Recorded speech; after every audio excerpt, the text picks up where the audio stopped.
Hello guys, আসসালামু আলাইকুম। দাঁত আর জিভের সাথে গভীর সম্পর্ক।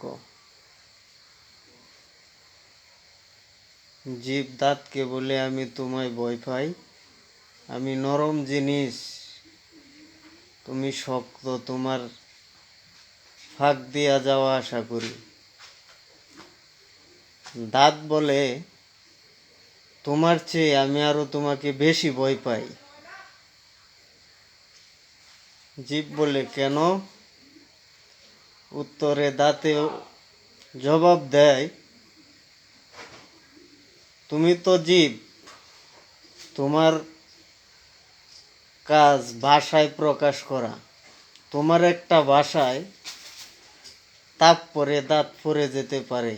তো গাইস, আমার এই ভিডিওতে কি বুঝলেন কমেন্টে জানাবেন।